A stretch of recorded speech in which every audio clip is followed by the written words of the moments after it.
Hello, good evening, नमस्कार। मैं बबीता त्यागी, ICS coaching centre के इस यूट्यूब चैनल पर आप सभी का स्वागत है। बड़ी खुशी की बात है, कल मैंने एक छोटा सा सेशन लिया था जिसमें हरियाणा में आने वाली नौकरियों की बातचीत हम लोगों ने की थी। और आज फिर एक अच्छी खुशखबरी ये है कि आज हम बात कर रहे हैं ऑल ओवर इंडिया एसएससी ने वैकेंसी निकाली है, जो एसएससी कंडक्ट करेगा exam, staff selection commission, MTS की मल्टीटास्किंग, यानी जो तरह तरह की अलग अलग तरह की जॉब्स में जिन लोगों को सरकारी नौकरी दे दी जाती है, अलग अलग डिपार्टमेंट में बहुत सारे काम होते हैं सरकारी दफ्तरों में, तो मल्टीटास्किंग में उस सारी तरह के काम को इंक्लूड कर लिया जाता है। बहुत ही बड़े लेवल पे वैकेंसी आई हैं। अभी आपने देखा था एसएससी सीजीएल दिसंबर में सब लोगों ने देखा, फिर एसएससी ने सीएचएसएल की वैकेंसी निकाली। अब हम देख रहे हैं एसएससी जीडी का पेपर आप लोगों ने देखा भी चल रहा था, और अब एसएससी एमटीएस में भी आ गया। तो इसलिए पिछले साल से लगातार कहा जा रहा था कि 2023 नौकरियों का साल होगा। अब जो लोग समझदार थे, पिछले साल लगातार पढ़ते रहे, वो देखेंगे कि उनकी तैयारी अब रंग लाएगी और उनके जीवन में अब खुशियां आ जाएंगी, क्योंकि ये तैयारी अब काम आएगी। जब पेपर आएंगे ना, तो ये आप देखेंगे तैयारी का कितना फायदा अब मिलेगा। जो अब पढ़ने लगेंगे उनको टाइम कम मिलेगा, क्योंकि अब तो पेपर की बस लाइन लग जाएगी। अब आप देखेंगे अगले इस साल के 6-8 महीने लगातार एग्जाम्स रहेंगे, कभी किसी चीज़ के कभी किसी चीज़ के। नेशनल लेवल पे भी एग्जाम्स होंगे और अलग अलग स्टेट्स भी एग्जाम कंडक्ट करेंगी अपने अपने यहाँ। तो बहुत खुशी की बात है। मैं परसों का अखबार जब मैंने देखा था, परसों फ्रंट पेज की न्यूज़ थी, हो सकता है आप लोगों ने भी पढ़ी हो, कि पीएम मोदी और अमित शाह ने बैठक की है एक बड़ी, जिसमें उन्होंने कहा कि इस बार टारगेट रखते हैं 18 से 25 साल के जो युवा हैं, युवा वर्ग के लोग, इन तक हम लोग कैसे पहुंचे। तो इन तक पहुंचने का सीधा रास्ता सरकारी नौकरी से होकर गुजरता है, और इसीलिए बड़े पैमाने पर सरकारी नौकरियों की भरमार आपको दिखाई देगी। अब जरूरत है तैयारी करने की, और जो तैयारी कर रहे हैं पहले से, उन लोगों को अपनी तैयारी को फोकस्ड होके कि अब किस चीज पे ज्यादा फोकस करना है। आप जानते हैं, सभी लोगों को पता चल गया होगा, एमटीएस की ये वैकेंसी बहुत बड़े लेवल पर आई है और लगभग 11,000 प्लस वैकेंसी है।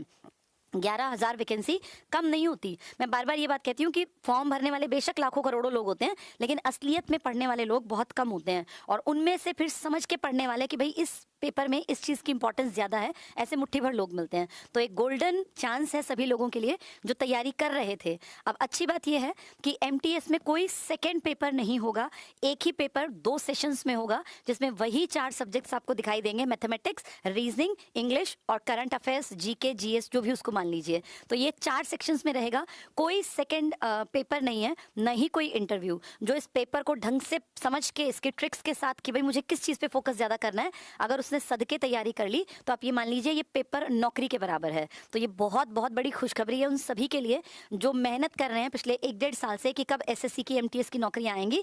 तो ये नौकरियों का पिटारा खुल गया है। आप सभी को पता चल गया होगा, और नहीं पता तो ये बता देती हूँ, बहुत बड़ा एक चेंज जो उन स्टूडेंट्स को तो बड़ा फायदा दिखेगा जिनका मैथ्स थोड़ा सा वीक था। पेन यहाँ पर है। इस बार एसएससी एमटीएस में क्या चेंज हुआ है, इन्होंने 2 सेशन कर दिए हैं। पेपर एक ही दिन होने की उम्मीद है, सेशन 2 पार्ट्स रहेंगे, जिसमें पहले पार्ट में आपका मैथ्स जो सबसे इंपॉर्टेंट माना जाता है, ये और रीजनिंग, मेंटल एबिलिटी, ये दोनों आएंगे। इन दोनों के क्वेश्चन रहेंगे 20-20, दोनों के 20-20 क्वेश्चन, नंबर ऑफ क्वेश्चंस हैं 20-20। लेकिन इसके अगर मार्क्स की बात करें तो एक क्वेश्चन 3 नंबर का है, इसका मतलब ये 60 नंबर का मैथ्स आने वाला है और 60 नंबर का रीजनिंग आने वाला है। अच्छी बात क्या है उन लोगों के लिए जिनका मैथ्स थोड़ा सा कमजोर है, क्योंकि मैथ्स बहुत लोगों को हुआ भी दिखता है। यहाँ मैथ्स और रीजनिंग सिर्फ क्वालिफाइंग नेचर का कर दिया, इसके मेरिट में मार्क्स नहीं जुड़ेंगे। जी हाँ, सही सुना आपने, मैथ्स और रीजनिंग के मेरिट में मार्क्स नहीं लगेंगे। ये बड़ी अचंभे की बात है, क्योंकि हम तो हमेशा से ये सुनते आए थे कि मैथ्स ही निर्णायक है। लेकिन इस बार एसएससी एमटीएस ने पैटर्न में बड़ा बदलाव किया है, और ये उन लोगों के लिए अच्छा बदलाव है जिनका मैथ्स में थोड़ा सा हाथ तंग रहता है। उनके लिए एक तरह से ये गोल्डन चांस है कि अपना जीके का और इंग्लिश का जो उनकी अगर कमांड अच्छी है, तो वो आसानी से नौकरी में आ जाएंगे। 20-20 क्वेश्चन आएंगे 60-60 नंबर के, यानी एक क्वेश्चन 3 नंबर का है। और अच्छी बात यह भी है कि इसमें नेगेटिव मार्किंग नहीं है, यानी इसमें कुछ लोग तुक्के भी मार देंगे, तो नेगेटिव मार्किंग नहीं है। पहले पार्ट में, पहले पार्ट के 2 हिस्से रहेंगे, जिसमें मैथ्स और रीजनिंग आएगा 20-20 क्वेश्चन, एक क्वेश्चन 3 नंबर का, यानी 120 का टोटल है। इसके बाद सेकेंड जो सेशन है, इसमें आपका दिखाई देंगे दोनों पार्ट्स, जीके वाला जिसमें करंट अफेयर्स, इसके अलावा फिर उन्होंने जो मेंशन किया है उसमें history, political science, economics, geography, biology, chemistry, जो आप जिसको आप जीएस कहते हैं, जीएस, जीके और करंट अफेयर्स सब कुछ इंक्लूड किया जाएगा। और इसके अलावा इसमें आपकी लैंग्वेज में इंग्लिश रहेगी।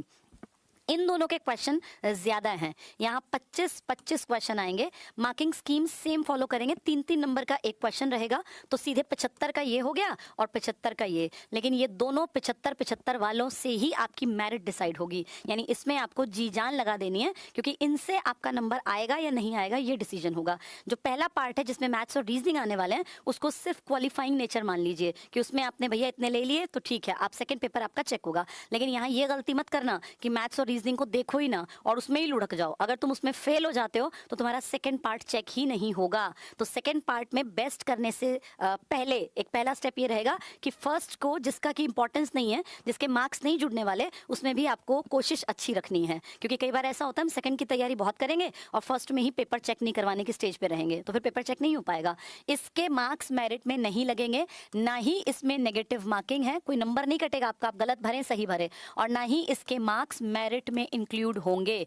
तो ना तो इसमें ये डर कि मुझे ये अटेम्प्ट करना है या नहीं करना, ना ही इसके मार्क्स आपको फ्री में मिलने वाले हैं। तो बस ये तो ये मान लीजिए क्वालिफाइंग टाइप का है कि भाई आप इसको क्वालिफाई नहीं करेंगे तो आप फिर रह जाएंगे। क्वालिफाई करने के बाद इनके मार्क्स जुड़ेंगे, यानी असली लड़ाई इन दोनों सब्जेक्ट्स के ऊपर लड़ी जाएगी, लेकिन उसकी एक तैयारी करने में ये भी हेल्प करेंगे। तो इन दोनों को क्वालिफाइंग नेचर का बनाया गया और इन दोनों के ऊपर आपकी मेरिट डिसाइड होगी। अच्छी बात क्या है कि सिर्फ इसमें अच्छे नंबर लेने से, मतलब अगर आप टॉपर्स में रह जाते हैं तो आपको उसके बाद कोई स्टेज पास नहीं करनी। इसमें कोई किसी भी तरह का इंटरव्यू नहीं है, किसी भी तरह का सेकंड ईयर जिसमें कई बार आप देखते हैं ना पहले एप्लीकेशन वगैरह थी, वो सब नहीं आएगी। Paper pass is equal to government job, अगर आपके डॉक्यूमेंट्स पूरे हैं, उनमें गड़बड़ नहीं है।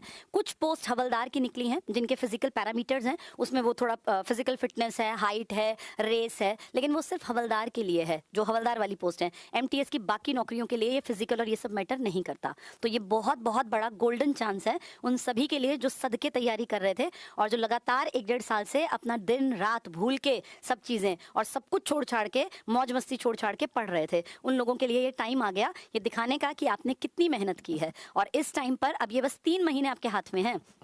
जनवरी के बचे हुए दिन, फरवरी पूरा, मार्च पूरा, अप्रैल में आपका एग्जाम होगा। अप्रैल में एग्जाम का मतलब है अब फाइनल स्टेज है कि अपनी जितनी मेहनत है उसको फटाफट से उसकी धूल हटा के और वापस से सारी चीजें सीख ली जाएं। जीके कहने को लगता है एक छोटा सा सब्जेक्ट है, लेकिन आप सभी जानते हैं तैयारी करने वाले कि सबसे वास्ट भी जीके ही होता है। इसमें पता नहीं कहाँ से क्या क्वेश्चन आ जाएगा, physics, chemistry, bio, history, geography. फिर हिस्ट्री में भी आप देखिए इंटरनेशनल वर्ल्ड हिस्ट्री अलग से है, क्योंकि 9वीं-10वीं तक का सिलेबस अगर कवर करेंगे, 10वीं क्लास तक का, 10th कंपलसरी है इसके लिए। तो अगर 10th तक के सिलेबस को आप उठा के पढ़ेंगे तो एनसीईआरटी वर्ल्ड हिस्ट्री पूरी इंट्रोड्यूस कर देता है 9th और 10th में। इसका मतलब उस पर भी काम करना पड़ेगा। तो इसमें बहुत बहुत ज्यादा मेहनत करने की जरूरत है। और वो लोग जो सीएचएसएल की तैयारी कर रहे थे, सीजीएल की तैयारी कर रहे थे, आप देखेंगे वो सब भी इसमें फॉर्म भरेंगे, क्योंकि नौकरी हर किसी को चाहिए और सरकारी नौकरी का बहुत ज्यादा क्रेज इंडिया के हर मिडिल क्लास फैमिली में है। हमारे टाइम पे हमारे घरों में भी था और ये लगता था कि सबसे बड़ी अचीवमेंट ही इंसान की गवर्नमेंट जॉब है। तो हाँ, कुछ हद तक ठीक भी है वो, वहां तक पहुंचने के बाद फिर आप आगे के सपने ले पाते हैं। तो ये गोल्डन अपॉर्चुनिटी है, इसको मिस नहीं करना। और इसमें आपकी एज जो मांगी गई है वो 18 साल से 25 तक है।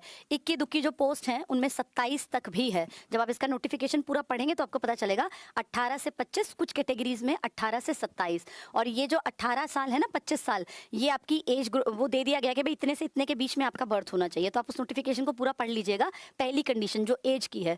दूसरी, आपकी 10th पास होनी चाहिए। ये मैट्रिक बेस पे निकली हुई नौकरियां हैं। आपका 10th जो पास होना चाहिए वो इस साल के फरवरी से पहले का होना चाहिए। यानी जो इस बार 10वीं के पेपर देंगे उनके लिए नहीं है, वो तो वैसे भी 15-1 साल के होते हैं, 16 साल के। आप लोग जिनका 10th पास हो चुका है, आप सब इसके लिए एलिजिबल हैं। चाहे आप ग्रेजुएट हैं, पीजी कर रखी है आपने, सब लोग। मैं तो कहती हूँ जहाँ जो जरूरत पड़े, भैया अपने घर के हालात देखो और हर नौकरी का फॉर्म भर दो, क्योंकि क्या पता कहाँ आपकी किस्मत, आपकी मेहनत दोनों मिलके और आपको आगे तक ले जाएं। तो 10th पास होना जरूरी है। मैट्रिक बेस पे पेपर है ये। 18 से 25 साल की इसकी उम्र है। अब इसके फॉर्म्स भरे जा रहे हैं, कल से स्टार्ट हो गए हैं। तो आप ये लगा लीजिए जनवरी से स्टार्ट होके और फरवरी की एक डेट दी गई है, उसको आप देख लीजिएगा। लगभग 20-25-30 दिन के आसपास का टाइम दिया जाता है जनरली हर फॉर्म में। ऑनलाइन इसका आपका पेपर रहेगा। आपका एग्जाम, आपका जो टेस्ट होने वाला है वो अप्रैल में होगा और ये कंप्यूटर बेस्ड टेस्ट होगा, या CBE लिखा है, कंप्यूटर बेस्ड एग्जाम होगा आपका, और जिसमें एक ही दिन में सब कुछ आपका सेटल हो जाएगा। पेपर बहुत सारी शिफ्ट्स में होगा, क्योंकि MTS को धड़ल्ले से लोग भरते हैं। 10वीं पास तो इस देश में वैसे भी बहुत बड़ी आबादी है। तो आप ये मान के चलिए कि पेपर जो सेट होगा उसके लेवल में थोड़ा बहुत ऊपर नीचे रहेगा, इसलिए नॉर्मलाइजेशन भी होगा। तो नॉर्मलाइजेशन के बाद फिर थोड़े से मार्क्स बढ़ और घट जाते हैं, वो सब लोग जानते हैं, लेकिन वो जरूरी है। वो नहीं होगा तो फिर सारे पेपर्स का लेवल एक जैसा कैसे बनेगा। बनेगा। इतने सारे पेपर जब सेट किए जाते हैं तो ये ऑब्वियस सी बात है कि थोड़े बहुत क्वेश्चन कम ज़्यादा, आसान, मुश्किल और थोड़े जो बीच के स्तर के हैं वो क्वेश्चन डिज़ाइन हो जाते हैं। तो नॉर्मलाइजेशन का कई लोग मानते हैं कि नुकसान, लेकिन अगर उसको साइंटिफिक तरीके से देखोगे तो वो ज़रूरी है। जब पेपर बहुत ज़्यादा बनते हैं तो उसमें नॉर्मलाइजेशन के बिना बात नहीं बन सकती। ठीक है, ये बेसिक सी बातें मैंने आपको बता दी। और उस पर कैसे पहुंचेंगे हम लोग? ओपीएस ना, चलिए तो इस पे बस चलते चलते एक आपको स्लाइड्स के फॉर्म में और दिखा दूं मैं, ताकि आपको पता चल जाए। एमटीएस में 11,000 से ज्यादा पद हैं। ये आप देख लीजिए 2023 कितनी सारी नौकरियां ले आया। अभी दिन कितने हुए हैं? आज 19 तारीख है ना। इस बीच में आपने कितनी वैकेंसी, दिसंबर से और जनवरी का महीना भी पूरा गुजरा नहीं है, कितनी धड़ल्ले से वैकेंसी आ गई है। जो लोग अब भी बैठे रहेंगे वो बैठे ही रहेंगे। फिर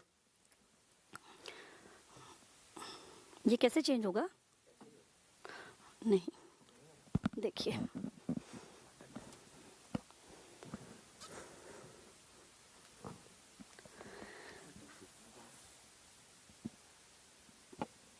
चलिए, वैसे तो मैंने आपको सारी बातें बता ही दी हैं। चलो कोई बात नहीं, अगर नहीं हो रहा कोई नहीं, वो सारी बातें वही थी, कुछ नहीं है, इस पर कुछ अलग नहीं लिखा था। जो मैंने आपको बताया वही सब इस पे लिखा था। एज ग्रुप आपने सुन लिया, 18 से 25, 18 से 27। इसके अलावा आपकी जो क्वालिफिकेशन है वो मैट्रिक है। मैट्रिकुलेशन मतलब 10वीं पास होना चाहिए। आपने 10वीं जो है इस साल की फरवरी से पहले की होनी चाहिए। वो सबने कर रखी होगी, ऑब्वियस सी बात है, क्योंकि तभी लोग जो है पढ़ाई की तरफ पूरा करने के बाद ही नौकरियों की तरफ भागते हैं। पेपर में 4 चीज़ें आएंगी, जिनमें से 2 क्वालिफाइंग नेचर की हैं, मैथ्स और रीजनिंग। इनके मार्क्स नहीं जुड़ेंगे आपकी मेरिट लिस्ट में। सिर्फ 2 सब्जेक्ट आपके मेन जिनको आपको तवज्जो देनी है, एक जीके है जिसमें करंट अफेयर्स, हिस्ट्री और ये सारी चीजें कवर की जाएंगी, और इसके अलावा आपकी इंग्लिश है। यानी इन दोनों पे ज्यादा मेहनत करना, लेकिन मैथ्स और रीजनिंग को कमजोर मत समझना, क्योंकि वो भी क्वालिफाइंग नेचर का है। अगर आप उसको क्वालिफाई नहीं कर पाते हैं तो फिर बात नहीं बनेगी। कोई बात नहीं, परेशान ना हो गया? ठीक है,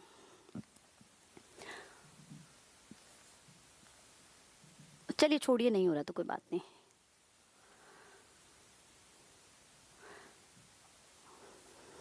चलिए, स्टाफ सिलेक्शन कमीशन एसएससी की वैकेंसी है ये 10,880 और 529 आप देख रहे हैं, ये हवलदार की हैं। और ये है नॉन टेक्निकल स्टाफ, यानी जिसमें कोई टेक्निकल जरूरत नहीं होती, तभी तो 10वीं पास है, बाकी कुछ डिप्लोमा या कुछ नहीं मांगा। मल्टीटास्किंग है, यानी कुछ भी काम में वो आपको डाल देंगे सरकारी, जो उनको लगेगा कि भाई ये वाला काम इनसे कराया जा सकता है। तो लगभग 11,000 वैकेंसी है। एप्लीकेशन स्टार्ट हो गई है 18 तारीख से, लास्ट डेट देखिए फरवरी की है। 1 महीने का, जनरली हर फॉर्म में 30 दिन का टाइम दिया जाता है, तो आप देख रहे हैं 1 महीने का टाइम है। और इसकी ऑनलाइन फीस भरी जाएगी 19/2 से।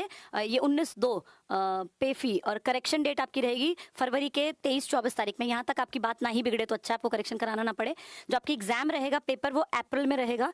और उसके बाद आपकी जो फी है वो भी कोई बहुत भारी भरकम नहीं रखी है, अच्छी बात है, 100 रुपये, क्योंकि भारी भरकम फीस हर बच्चा दे नहीं पाता ना। तो जो जनरल है, ओबीसी है, इकोनॉमिकली वीकर सेक्शन 100 रुपये, बाकी फीमेल और जो बाकी SC ST या फिजिकली हैंडीकैप्ड कैटेगरी है, इनको कोई पेमेंट नहीं करनी, इनको कोई फी नहीं देनी। ये फी छोटी सी 100 रुपये देनी पड़ेगी, क्योंकि उतना खर्चा सरकार मानती है हो भी जाता है। एज लिमिट आपकी 18 साल, कुछ चीज़ों में 25 तक है, कुछ चीज़ों में 27 तक है, कुछ कैटेगरीज में 27, कुछ में 25, कम से कम 18 चाहिए। और एज रिलैक्सेशन मिलता ही है, अब आप जानते हैं SC ST OBC को, और इस तरह से। न्यूमेरिकल मैथमेटिकल एबिलिटी, देखो ये रहा, मैथ्स आएगा 20 क्वेश्चन, 3 नंबर का एक क्वेश्चन 60 नंबर का। रीजनिंग भी आएगी 20 क्वेश्चन, 3 नंबर का एक क्वेश्चन रहेगा 60 नंबर का। 45 मिनट्स रहेंगे, और ये सिर्फ और सिर्फ आपको पास करने हैं, मतलब पास इन द सेंस इसके नंबर आगे जाके काम नहीं आएंगे आपके, ठीक है। ये है आपका मेन फोकस। इसमें जनरल अवेयरनेस आएगा। अवेयरनेस सुन के कई लोगों को लगेगा सिर्फ करंट अफेयर्स आएगा, लेकिन मैंने इसको डिटेल से देखा था, इसमें उन्होंने मेंशन कर रखा है history, political science, economics, science, general studies, सब कुछ आएगा। तो जिसको आप जीके कहते हैं ना, हर पेपर के लिए आप पढ़ते हैं, आप खुद भी समझदार हैं, वो सब आएगा 25 नंबर में, 25 क्वेश्चन में। वही सेम 3 नंबर का एक क्वेश्चन 75 का। और ये इंग्लिश लैंग्वेज पर ज्यादा ध्यान देना, क्योंकि इस बार हिंदी नहीं है। जैसे SSC GD में आपने देखा हिंदी थी, यहाँ इंग्लिश है। ये भी 25 क्वेश्चन रहेंगे 75 के। यानी इस बार पहली बार मैं ऐसा देख रही हूँ, मैं कितने सालों से पढ़ा रही हूँ, कि इंग्लिश और जीके को ज्यादा इंपॉर्टेंस दे दी गई है मैथ्स और रीजनिंग से। वैसे 99% केसेस में आप देखते हैं कि जीके को थोड़ा पीछे रखते हैं कम मार्क्स में, और सबसे ज्यादा इंपॉर्टेंस दी जाती है मैथ्स को। तो यहाँ जो बच्चे धुरंधर है मैथ्स के, उन लोगों को थोड़ी सी ज्यादा मेहनत जीके पर करनी पड़ेगी, क्योंकि मैंने देखा है बहुत बार जीके पर ध्यान नहीं देते जिनका मैथ्स अच्छा है। ये है आपको नौकरी लगाने में दोनों सहायक। इनमें अगर आप अच्छे नंबरों पर आ जाते हैं तो आप मेरिट में आपका नंबर पक्का है, यानी इन पर ज्यादा फोकस करना है। 45 मिनट मिलेंगे। जो लोग जैसे कोई दिव्यांग है या इस तरह का है, जिसको स्क्राइब की जरूरत पड़ती है, स्क्राइब जो लिखने वाले होते हैं, पेपर में दूसरा जो आदमी बैठता है लिखने के लिए, या आपके वो कंप्यूटर पे टेस्ट देने के लिए, उनको थोड़ा सा एक्स्ट्रा टाइम मिलेगा। बाकी आप लोगों के लिए जो ठीक ठाक कैटेगरी वाले हैं 45 मिनट्स, ठीक है। और बाकी ये फिर फिजिकल एफिशिएंसी तो सिर्फ उन लोगों के लिए जो हवलदार वाले हैं, उनकी फिर हाइट और उनकी जो दौड़ है, मेडिकल पैरामीटर्स हैं, वो उनको पूरे करने हैं। यानी आम कैंडिडेट के लिए ये है। तो अब आपको तैयारी करनी पड़ेगी। आईसीएस की फी, आईसीएस अपनी ब्रांचेस में, जहां भी हमारी ब्रांचेस चल रही हैं अलग अलग स्टेट्स में, हमारी 1 साल की फीस है 6,000 रुपए। 1 साल, पूरे साल आप आके आईसीएस की जहां जिस शहर में जो ब्रांच चलती है वहां आप पढ़ सकते हैं। इसका मतलब हुआ महीने के 500 रुपए। अगर आप अपने ऊपर इतना भी इन्वेस्ट नहीं करेंगे तो फिर थोड़ी सी दिक्कत आएगी। अब ये टाइम है पूरा साल मेहनत करने का, क्योंकि ये साल नौकरियों का साल है। आईसीएस बहुत लंबे समय से इस क्षेत्र में काम कर रहा है, कंपटीशन के फील्ड में, और जो लोग पढ़ना चाहते हैं सच में, उन लोगों के लिए कभी कोई दिक्कत नहीं होती। देखिए, दिशा देना टीचर का काम है, मेहनत स्टूडेंट को ही करनी पड़ती है। टीचर कभी किसी के साथ बैठ के कि भैया मैं तुम्हारी जगह पेपर दूंगा, ऐसा तो पॉसिबल नहीं होगा। मेहनत आपको खुद करनी पड़ेगी, लेकिन एक सधी हुई डायरेक्शन, आसान शब्दों में कॉन्सेप्ट को क्लियर करना, ये गुण टीचर का होता है। और हर टीचर की अपनी अपनी एक अलग शैली है, अपना एक पढ़ाने का स्टाइल है। अब ये हर स्टूडेंट के ऊपर है कि उसको किसका क्या तरीका बेहतर लगता है, किसकी कौन सी चीज पसंद आती है। तो ये हर किसी की पसंद एक टीचर नहीं हो सकता, और एक टीचर सबको पढ़ा भी नहीं सकता, क्योंकि हर किसी का कैलिबर अलग है। तो ये आपको देखना पड़ेगा कि कहाँ पढ़ने में आपको फायदा दिखता है। बाकी आईसीएस जो है अपनी फी बहुत नॉमिनल से चार्ज रखे हुए हैं, ताकि हर बच्चा जो गरीब है, जिसके आसपास आईसीएस की ब्रांच है, वो भी जाके यहाँ पढ़ सके। और अगर कोई बहुत ही परेशानी में है कि भैया मैं तो क्या करूं, जा ही नहीं सकता, कई बार ऐसा होता है कोई दिव्यांग है, किसी महिला के घर में कोई इन लॉज बहुत बीमार है, या बच्चा बहुत ही छोटा है, वो नहीं आ सकते, तो उनके लिए एप्लीकेशन भी आईसीएस की, इसमें ऐप का चार्ज है 4,000 रुपी फॉर 1 ईयर। इसमें ये जो है ना 1 साल तक क्लासेस चलेंगी इसमें, और इसमें अलग से स्टूडियो में टीचर नहीं पढ़ाता, जो क्लास में टीचर पढ़ा रहा है वही क्लास लाइव होगी। जैसे क्लास में पढ़ाने में और स्टूडियो में पढ़ाने में भी जो टीचर्स पढ़ाते हैं वो जानते हैं, थोड़ा सा डिफरेंस रहता है। क्लास में पढ़ाने में बच्चों के अकॉर्डिंग आप ज्यादा अपने आप को थोड़ा मोल्ड कर पाते हैं। अब जैसे मैं यहाँ बात कर रही हूँ तो मेरा एक अलग तरीका है, जब क्लास में बात करते हैं तो क्योंकि आंखें बोलती हैं, एक जो होता है ना आंखों के साथ कांटेक्ट बच्चे का कि इसको समझ में आ रहा है नहीं आ रहा, तो यहाँ पे जो क्लासेस मिलेंगी वो वही क्लासेस होंगी जो हम क्लास में पढ़ाते हैं, उन्हीं को हम लाइव बैचेस में स्टूडेंट्स तक पहुंचाते हैं। बाकी देखिए, ज्यादा बेहतर होता है हमेशा क्लासरूम टीचिंग। जैसे ये जांची परखी बात है, एप्लीकेशन भी हमारा है, क्लास भी हमारी है, लेकिन हम खुद हमेशा प्रमोट करते हैं कि एप्लीकेशन से फार बेटर है अगर आप जाके लाइव पढ़ते हैं। लाइव पढ़ने में ना एक माहौल क्रिएट होता है, क्योंकि देखिए हर किसी के घर का माहौल ऐसा नहीं होता कि वो पढ़ पाए। और दूसरी चीज, इंडिया में वो उतना मोटिवेटेड अपने आप को रखना साल भर बड़ा मुश्किल होता है कि एक बच्चा पूरे साल एक छोटी सी फोन की स्क्रीन पे 6-6 घंटे रोज क्लास ले ले, लेकिन जब वो क्लासरूम में बैठा होता है तो 6 घंटे कैसे बीत जाते हैं पढ़ते हुए, क्योंकि बीच में 5 मिनट का ब्रेक भी मिलेगा, बातचीत भी होगी, वहां पढ़ाई बोझ नहीं रह जाती, वहां इंसान को बात भी करने का मौका मिलता है, दुनिया में क्या हो रहा है। जैसे एक होता है ना माहौल जिसकी बहुत जरूरत होती है, बिना माहौल के पढ़ना बड़ा मुश्किल होता है। तो इसलिए पहली प्रेफरेंस में रखना चाहिए कि अगर हम आसपास जाके कहीं पढ़ सकते हैं तो वहां आपका अच्छा ग्रुप बन जाएगा, टीचर के साथ आपकी लगातार कांटेक्ट रहेगा, उससे बहुत फर्क पड़ता है पढ़ने में। अगर कोई ऑप्शन ही नहीं है, भाई हम बहुत दूर दराज इलाके में रहते हैं, हमारे घर के हालात अलाउ नहीं करते, तो एप्लीकेशन ठीक है। लेकिन अगर आपको 1% भी ये लगता है कि भाई मैं जा सकता हूँ, मैं अफोर्ड कर सकता हूँ जाना आना, मेरे पास इतना टाइम है, तो ये साल घर बैठने का नहीं है, ये साल है मेहनत करके और नौकरी लेने का। इस साल भी जिनकी नौकरी नहीं लगेगी फिर वो रह ही जाएंगे। जी जान से मेहनत कीजिए, इस साल पूरा पिटारा खुला हुआ है। अब डिपेंड आपके ऊपर करता है कि आप मेहनत करेंगे कि नहीं करेंगे। हर बच्चे को नौकरी नहीं चाहिए, तो पहली चीज तो ये अपने मन में ये सोचो कि मेरे लिए नौकरी कितनी जरूरी है। अगर आपको लगता है कि आपको बहुत ज्यादा जरूरत है तो फिर बहुत ज्यादा मेहनत करने की तैयारी रखिए, क्योंकि जो तैयारी करेगा वही आगे बढ़ेगा। वो जमाने चले गए जब बाई चांस तुक्का लगा के जय माता दी बोल के या जय सिया राम बोल के ABCD में से एक तुक्का मारते थे और पास हो जाते थे। आज सब लोग जागरूक हैं, हर कोई पढ़ रहा है, इसलिए कॉम्पिटिशन ज्यादा है। तो मेहनत करते रहिए, और मेहनत करते रहेंगे तो एक दिन कामयाब भी हो जाएंगे। मैं आपको चलते चलते अपना नंबर और बता देती हूँ। आप किसी भी तरह की क्वेरी अगर लेना चाहते हैं किसी भी चीज से जुड़ी, तो हमारा नंबर है ICS का 98 1296 96। इस नंबर पे आप कॉल कर सकते हैं। कोशिश कीजिएगा वर्किंग आवर्स जब होते हैं उस टाइम पे आप कॉल करें, सुबह 9 बजे से शाम के 6 बजे तक, क्योंकि ये नंबर भी देखिए इंसान ही रखते हैं और हर इंसान 6 बजे के बाद थोड़ा सा इंसान बिजी हो जाता है। हाँ, व्हाट्सएप आप किसी भी टाइम पे मैसेज छोड़ सकते हैं, उस मैसेज को फिर वो लोग जो हमारी टीम है वो रिप्लाई कर देगी। एक ये नंबर है, अगर इस पे कॉल बिजी जाती हैं तो आप फिर नंबर ट्राई कर सकते हैं 90 5320 40, ये दूसरा नंबर है, आप इस पे कॉल कर सकते हैं किसी भी तरह की जानकारी के लिए। जब भी आपके मन में कोई संशय हो, कोई सवाल हो गवर्नमेंट जॉब से जुड़ा, तो आप इस पे कॉल कर सकते हैं। हमारे एप्लीकेशन से अगर आप जुड़ना चाहते हैं तो भी आप इन पे जानकारी ले सकते हैं।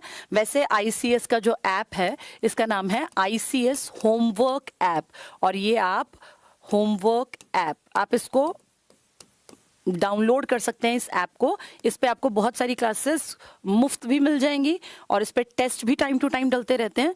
जिन लोगों के पास ऑप्शन नहीं है क्लासेस ज्वाइन करने का, उनके लिए ये है, लेकिन अगर आपके पास ऑप्शन है आप जा सकते हैं, तो पहली प्रेफरेंस क्लास में जाना रखिए, क्योंकि क्लासरूम टीचिंग का अब तक कोई सब्सटीट्यूट नहीं बना। अगर एक बच्चा अकेला पढ़ के बहुत अच्छा रिजल्ट दे पाए तो फिर तो हर अमीर आदमी अपने बच्चे के लिए घर पे ही टीचर्स बुला ले, लेकिन आप देखेंगे क्लास में बहुत सारा एक माहौल जो होता है ना, वो इस तरह का होता है कि बच्चे में अपने आप प्रेरणा जागती है, उसको लगता है सारी दुनिया आगे निकल रही है, मुझे भी पढ़ना पड़ेगा। तो पहली प्रेफरेंस क्लासरूम टीचिंग को देनी चाहिए। अगर वो पॉसिबल नहीं है तो ठीक है, इंडिविजुअल इंसान जब कुछ कर ही नहीं सकता तो पढ़ ले। दोनों नंबर्स पे आप किसी पे भी कॉल करके जानकारी ले सकते हैं। इस साल खूब मेहनत कीजिए, खूब पढ़िए, नेगेटिव रोगों से बिल्कुल दूर रहिए। ये साल नौकरियों का साल है, साल भर पेपर चलेंगे और पेपर के रिजल्ट भी आप देखेंगे इसी साल के एंड तक, और अगला साल ज्वाइनिंग बहुत बड़े लेवल पे होगी, तो हो सकता है इस साल के एंड तक भी ज्वाइनिंग्स आ जाएं। तो अपने इस 2023 को खुशियों का साल बना लीजिए और आपकी जिंदगी में एक मेमोरेबल ईयर